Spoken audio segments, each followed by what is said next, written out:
Dr. Ivan Oransky. It's a pleasure to have you today on Research and Beyond, a podcast dedicated to making researcher journey easier. Thank you so much for accepting my invite and being a part of the podcast today. My pleasure. Good to be here.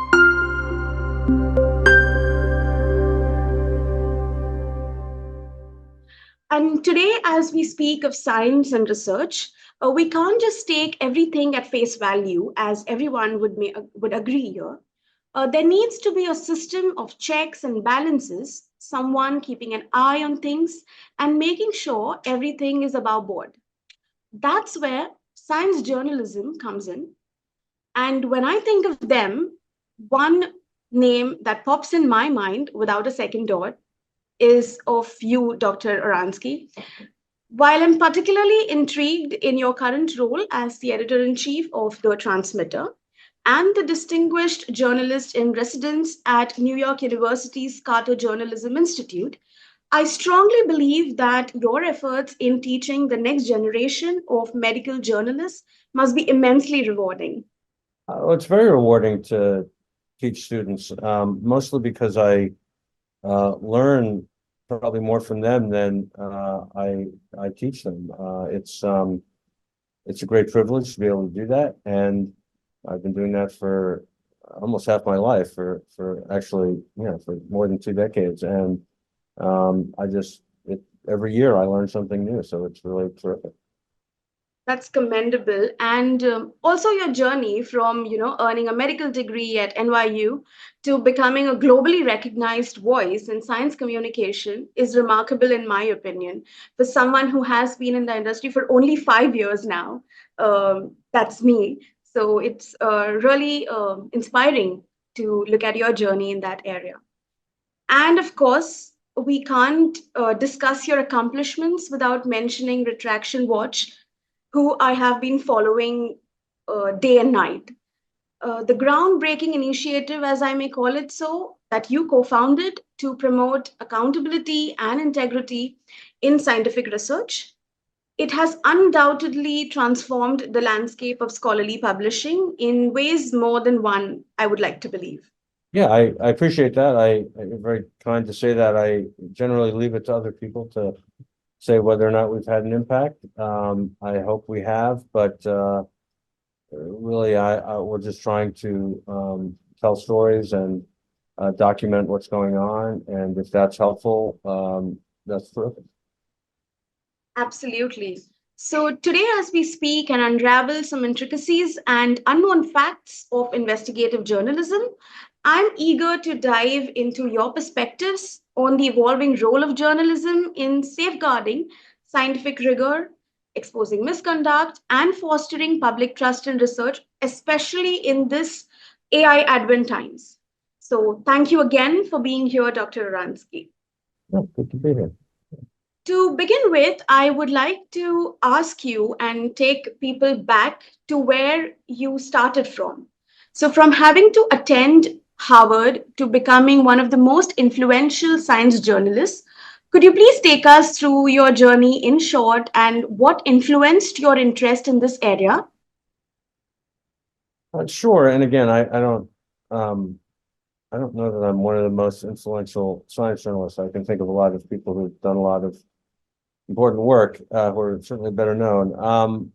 But I appreciate that. I was interested in journalism ever since I was really an early adolescent. Probably around 10 or 11 years old, I was reading the New York Times, and there was a reporter then, he was there for 40 years, named Lawrence Altman, and he was able to use his medical degree to do amazing reporting and really insightful reporting. And, so I got interested in journalism then, particularly medical, science and medical journalism, and was very involved in my high school newspaper, my college newspaper. In medical school, I was the co-editor-in-chief of the medical student section of JAMA, the Journal of the American Medical Association. So I've sort of always done this. And at some point I decided to do it full time. That was about 25 years ago. And so I don't practice medicine. Never have. I finished medical school, but decided to, after my internship, that first year of training, been in journalism full time ever since then.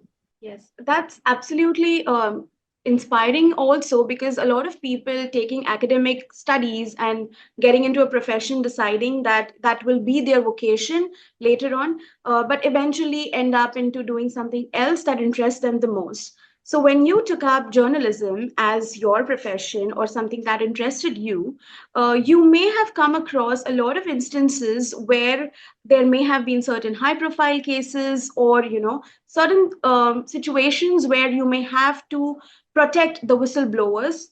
So how do you manage doing that while you're reporting misconduct? Well, I mean, it is very important to protect whistleblowers, but not all whistleblowers need protection. Sometimes they're actually powerful people who are calling it, calling attention to problems in literature. There are ways to keep people anonymous. I think that journalists, and I trained as one. I really trained as one in my college newspaper. We learned how to do those things. There's never 100% security in anything, but there are ways to again protect sources. But I think the most important thing is to be honest with them and to give them a sort of informed consent about what might happen. Despite whatever efforts I may make, and we make considerable efforts to protect anonymous sources, that doesn't necessarily protect people. Sometimes people make what they don't realize are mistakes in terms of their social media profiles or other profiles. So I would say there are a lot of times where we actually end up not pursuing stories, because when we talk to people who bring us stories who are often very frustrated with the way the system works, because most people don't like to admit mistakes, and a lot of people threaten lawsuits and what have you, and other kinds of retaliation. And often people will say, I didn't really appreciate all of those potential risks, so thank you. I don't think I want to move forward, and we respect that. If there's publicly available information that we can obtain without putting anyone at risk, we of course do that. But often the kinds of information that we need to pursue a story really could only be obtained through certain means that basically would out the whistleblower, the person who knows that. And so, we do what we can. Yes, absolutely. I completely agree with what you said. And it's not always that, sometimes the misconduct could be pretty unintentional as well. And in that cases, when the whistleblowers are something that they would not, as you mentioned, they would want to be anonymous in certain cases. And if the information is publicly available, be it so. But in this due process, how much of an impact has science journalism had in improving accountability and self correction in science? Are people now afraid of the repercussions that they may have to face at whatever stage of career that they are at? Well, I think that there is more acceptance and certainly visibility of platforms like pubpeer.com, which I'm on the board of directors of that organization, where people can leave comments, often anonymously and often critically. And news outlets around the world have been now writing about these cases. When we first started, when Adam and I co-founded Retraction Watch in 2010, there were not a lot of people interested in this subject matter. I mean, there was some great reporting going on. There were even books about these subjects, but nothing all that consistent. People would episodically report on it. Now we see lots of reporters who either see what we were doing or got, some other inspiration. And so it's more accepted. There continues to be pushback. People find reasons to, object to an anonymity, for example. They find reasons to circle the wagons, as we say here in the States, around people accused of misconduct. And certainly there are some false allegations or allegations that were made in good faith and don't hold up.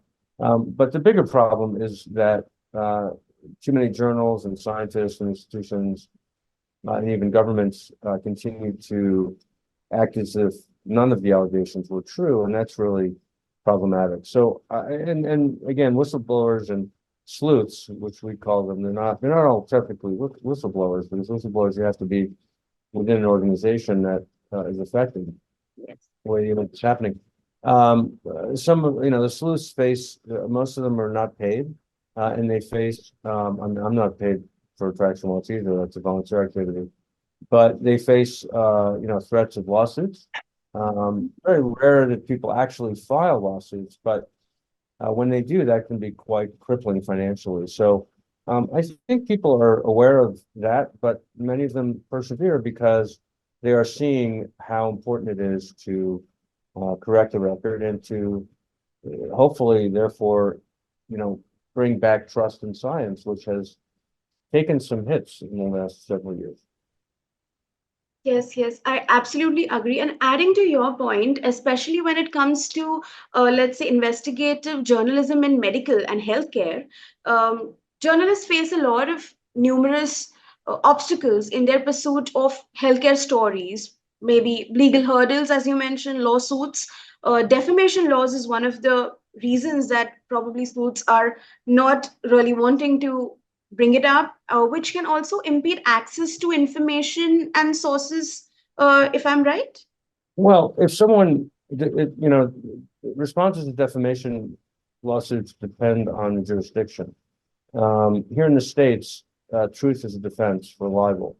Correct. So it really behooves people who are going to get involved in this kind of work to understand what the libel laws are in their particular jurisdiction, and what protects them, and in fact, maybe even to obtain defamation insurance, which we have at Retraction Watch. Very well-meaning and incredibly brave sleuths often, I think, don't have that kind of training, don't have that kind of background, and so that can land them into trouble, not because they've actually done anything wrong, but because a lawsuit can be, as I mentioned, financially crippling. So I think that it makes sense to consult with someone about what you're doing when you're posting a blog or something like that. Not everyone will agree with me on that, and I respect that. We, in 14 years at Retraction Watch, have never been sued. And we have, on average, we've put up more than, I think it's something close to 7,000 posts now. Yeah. Most of which are about bad behavior or allegations of bad behavior. And we've never been sued. And so you can interpret that a few different ways. You could interpret it as we aren't really telling, the whole story that we could. And I suppose there's some element of that, because we only publish what we can verify. Or you could say that we actually, Adam and I, because even going into this project, had well over a decade of experience each. And now we have well over 2 decades of experience each doing this kind of work and being journalists, that we understand what libel is. So I think it's really important to not only think about how to support your claims about a particular case after you're sued. You should actually be prepared and, almost act as if you could be sued at any time, which is true. Absolutely. And it's remarkable to know that, in the journey of Retraction Watch so far, the Retraction Watch has never had to face any of these instances. And that's amazing. That just guarantees the kind of investigation that goes into reporting something. It's not just off the bat. Kind of an information, or releasing a press release, for example, out of an institution or whatever. I believe there goes an intricate level of investigation that goes into it and reporting these instances. I recently came across this news on retraction about Retraction Watch, that the database has recorded over, I think, 47,000 retractions recently, and now today, when you record and report over 40,000 plus retractions, what was, when you go back and think about the inspiration behind founding Retraction Watch in 2010, what was that like? What instigated you to, oh, I need to find this uh, out? Well, Adam Marcus, again, my co-founder, he had broken a really big story about scientific misconduct, clinical trial misconduct. Someone named Scott Rubin, who had faked all of the data in his clinical trial. And when I read his stories about this in 2008, 2009, I was at Scientific American at the time. We actually picked up one of those stories and did our own story, and of course, with credit to Adam's amazing work. And it made me think that there were lots of good stories hiding in plain sight, but people were not writing about these because I hadn't been hearing about them.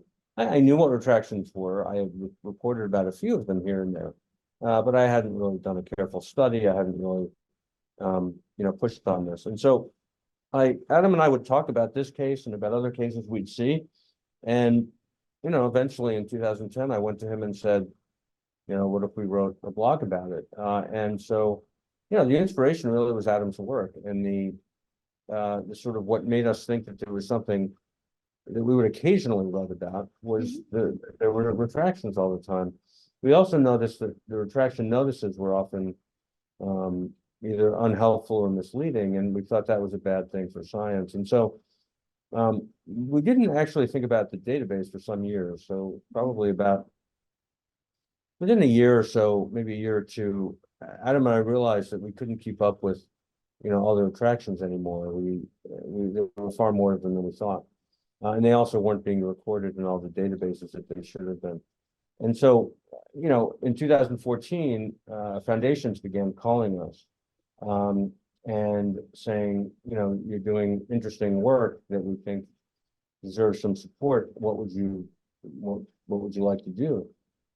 It's a wonderful kind of call to get. And we said, well, what the world really needs is a complete, comprehensive, and fact-checked and verified database of retraction. So we embarked on that with some very generous funding from a few foundations and launched it in 2018. And then last year, 5 years after we launched the database, and at the time that last year when this happened, there were about 44,000 retractions in it. Now there are about 48,000. It was acquired by Crossref, which is another nonprofit. We're a nonprofit as well. And now it's freely available, and we have sustainability for that part of what we do. We're continuing to maintain it. Everything stays the same, except that it belongs to Crossref and is part of their data now. And I think that's a recognition that this was something the world needed, that publishers weren't really doing the way they were supposed to, and that the databases that should have had those metadata, didn't have access to them because the publishers weren't doing what they were supposed to. Yes, and definitely, like when you said that what inspired you into when Adam Marcus also started, kind of reporting these instances, and then you all came up with the whole blog idea. Post that, like now over a decade later, after co-founding it together, and then receiving the kind of funds that you received, the recent, Crossref acquiring Retraction Watch's database. Can we say mission accomplished with what intent that Retraction Watch was founded initially? I think there have been some important strides. I think there's been progress, but yes. Mission accomplished is way far off, and I don't know if we'll ever get there. I think the real mission is to, cut down on waste and bad behavior if possible in science. That's a much larger mission than simply, in research integrity, improving research integrity. That's a much larger mission than creating a database, as much work as that was. So no, I don't believe we're anywhere near mission accomplished. I think there's been some important progress, and I think we should all take stock of that. And otherwise, it becomes like Hercules. But I think I don't think we should say mission accomplished. That's really humble of you, but also agreed that even after exposing several cases of research misconduct so far, there still are certain ethical violations happening in scientific literature that we are not completely gotten rid of. In that area, what are some of the biggest ethical lapses or forms of misconduct you see occurring in research? and what are the current challenges in mitigating them at the moment, so that like while we are trying to reach at the mission, we're somewhere there, we're leading a progressive life, but how can we, with the current challenges, how can we mitigate those? Well, I think, I mean, there are lots of different kinds of misconduct happening. I mean, the one that's in the news a lot lately is paper mills, and people who are, acting unethically or even illegally by making use of paper mills or buying authorship. But that's, you know, that I think that can obscure, the interest in that can obscure what's been going on for years in terms of manipulating images, in terms of uh, plagiarism, in terms of sort of p hacking and other sorts of you know problems in the literature, analytical problems, uh, what are known as QRPs, sort of research practices that are not, Q, they're not quality. Um, so I think that we have to look the way upstream, because what's driving this behavior is the incentive structure. It's publish or perish. It's the overarching need to publish and therefore be cited, because universities want to increase their rankings, right? They want to improve their rankings. And that has, I think, led to, if not all, then the vast majority of bad behavior in science. It's hard to see how it wouldn't. And so what we really need to be doing, in addition, right, in addition to looking for the problems and doing something about them, is to look at why they're happening to begin with. And that we have to go way upstream. I use the metaphor of sewage getting into the ocean. We don't want sewage getting into the ocean. So we need to build sewage treatment plants at the mouths of rivers right before they get into the ocean. But we also need to go way upstream and look at why is raw sewage getting into and pollution getting into streams and rivers to begin with. Because if we don't do that, you can build all the pollution plants, sewage treatment plants you want. You won't actually get to, you won't actually solve the problem.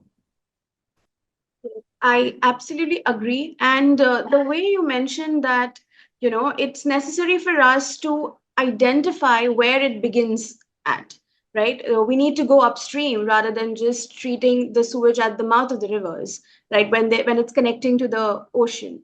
So that's a very good metaphor, and I'm sure I'm going to use it somewhere. But when we talk about these different kind of misconducts that you mentioned, be it in terms of having to pay for authorships or paper mills, and even the fear that especially young researchers have, which is in terms of publish or perish, are there certain disciplines that you may have come across in your experience where you tend to find higher rates of problematic behavior exposed when you investigate the process?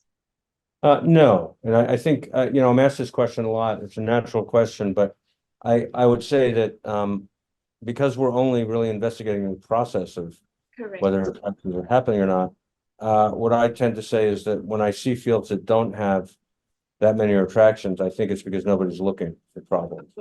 So the fields that have more attractions, it's generally because people are actually looking. And that's a good thing. And we shouldn't, if you punish more retractions, which is what a lot of people seem to want to do, and sort of point to retractions as a somehow meaning a field is in more shape. If you do that, all you'll do is, disincentivize correcting the record. You'll disincentivize retraction. So I think we need to normalize retractions. And again, if you look at fields, we have a ranking of all the people with the most retractions in the world. A lot of them, more than you would expect, are from anesthesiology. That's because anesthesiology, which had the problem that actually, story of which led to the creation of Retraction Watch, realized years ago that it had a problem, maybe before any other field, or at least at the same time as a couple other fields. And so they have more retractions. We should actually applaud that. Yeah. So, in addition to my previous question, I also wanted to understand in terms of how has this scrutiny from the public or publishers and even funding agencies evolved with respect to the disclosure of retractions and instances of research misconduct? Well, again, I think that there is just because there's so much more conversation about these issues happening, more people are coming forward. There's more opportunities for people to do that. Again, there's still some backlash. There's still some sort of attempts to say, well, it's just a few bad apples, or it's not a systemic problem. But in fact, it is, and I think people need to grapple with that if we're going to sort of improve things. But I do think that the increased conversation is a good thing, and I think that look, the number of retractions has grown dramatically. We haven't talked about that here, but the rate of retraction went from about 1 in 5,000 papers 20 years ago to about 1 in 500 papers last year. And we think it should still be much higher, probably about 1 in 50 papers.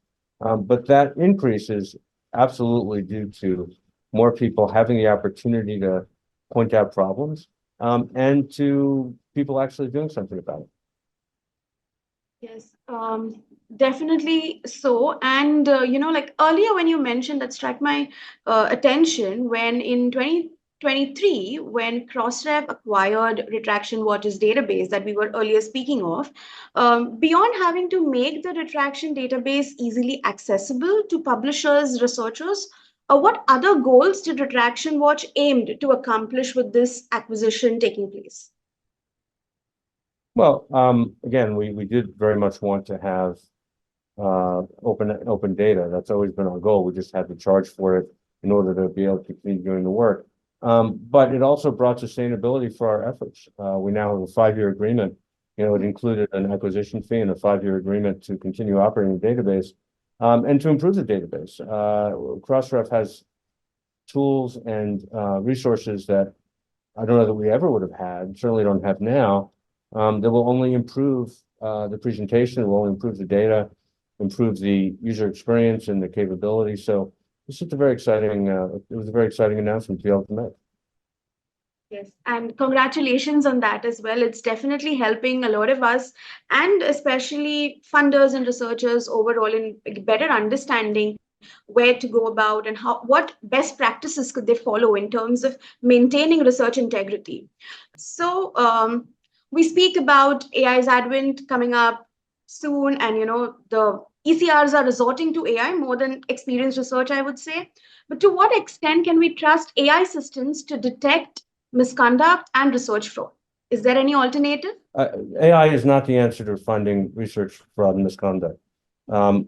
People found research fraud and misconduct for years before AI was even, talked about in terms of research. So that's not the solution. The solution is to go way upstream again and actually look at the demand and look at why that's happening. The solution is not AI. If AI can be helpful, that's great. And I'm sure in some limited cases it can be. But I think that will be a distraction from the amazing work and the critical work that people have already been doing. And we should be looking at that. Yes, yes. Thank you so much, Dr. Oransky. Have a lovely Thank day. you. You too. Be well. At the end of the day, science is supposed to be this objective, trustworthy pursuit of knowledge. But without journalists holding institutions, publishers, and individual researchers accountable, the whole system could start to crumble. Science journalism is what keeps everyone on their toes and maintains public confidence in the sciences. So, yeah, while they might not be doing the experiments themselves, these journalists play just as important a role in the scientific world. They're the referees making sure everyone plays fair and the whole game stays legitimate. Thank you, everyone, for listening to Research and Beyond. See you again next time.